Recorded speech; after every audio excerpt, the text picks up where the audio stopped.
Today we're going to be learning about the reciprocating saw, which a lot of people call the sawzall.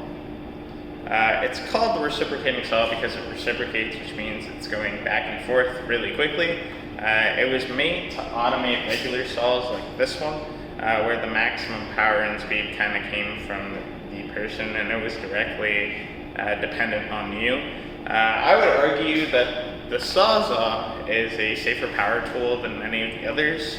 The blade just goes back and forth in front of you. It doesn't really have a high-speed rotating head like a circular saw, so the chances of saw bits flying toward you if it breaks or your hand maybe getting caught in the blade in something ugly is much smaller. The sawzall isn't the most accurate tool to use, but it's if you're trying to not really have that much of a precise cut, if you're trying to cut through something relatively quickly and effectively and you're kind of okay with eyeballing how things look, then it's perfect for that. So the sawzall is a multi-purpose tool and can handle anything from metal to drywall to wood to PVC, just about anything. You name it. All you have to do is change the blade. And we have a couple blades for you to choose from. So all of the blades are going to be found in this little red box right here, which is located in the same drawer that the reciprocating saw is in. So we have all sorts of blades right here. So if you look at this, this is the metal blade. If you look at it, it actually tells you that yes, it's a metal blade, and so you just have to read the descriptions and it'll tell you what the blade is actually for. So we're going to cut through wood, so we're going to use a wood blade or a multi-material blade, whichever one is fine. Technically you can use a metal blade on wood, but you'll burn the teeth, so you don't want to do that.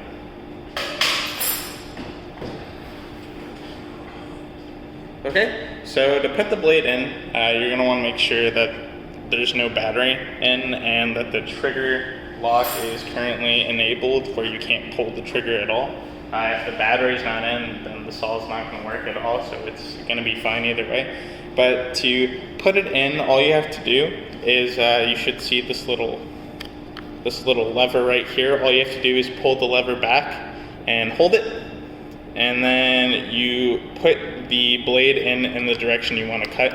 So I want to use the reciprocating saw this way, so I'm going to drop the blade in and then release the trigger and give it a nice hard tug, and if it doesn't come out, then you know that the reciprocating saw is good to go.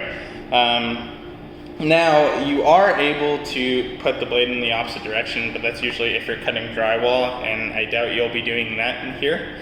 So once you think that, once you know that the blade is secure, you'll then secure your piece of wood or whatever it is you're trying to cut, and you're ready to go. Now, once you're ready to actually use the reciprocating saw, remember, you always have to wear, you take precautionary measures, so nobody gets safety glasses on. Okay, so once you actually have the battery in, and you actually take off the trigger, the trigger lock, you'll notice a couple things. So the trigger controls the speed of the reciprocating saw. So if you hold the trigger down very lightly, like so, you'll see that it cuts very slowly. But the more tension you put on the trigger, the faster the blade's going to go until it is going very quick like that. So with this piece of wood right here, what I'm going to do is I'm going to start off the cut very, very slowly, like this, until I'm sure that the blade has successfully caught the material. Then I'm going to slowly speed up and then just cut straight through it at max speed.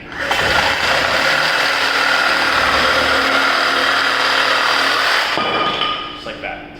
And to give you a reference of how much faster the reciprocating saw is than a regular handsaw, we'll try to cut this same piece of wood using a handsaw. And you will see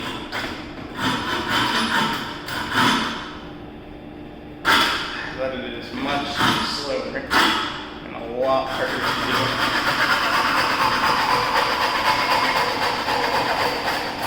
But both options are there available to you at any time. So that's basically everything that I have to say about the jigsaw. Whenever you are done using the jigsaw, you might want to let the blade actually cool down just a little bit because it might be hot from cutting that material. But once you're ready, hold the release lever right there, and then just pull the bit right out, and cut the blade right back where you found it. And that's just about everything with the reciprocating saw.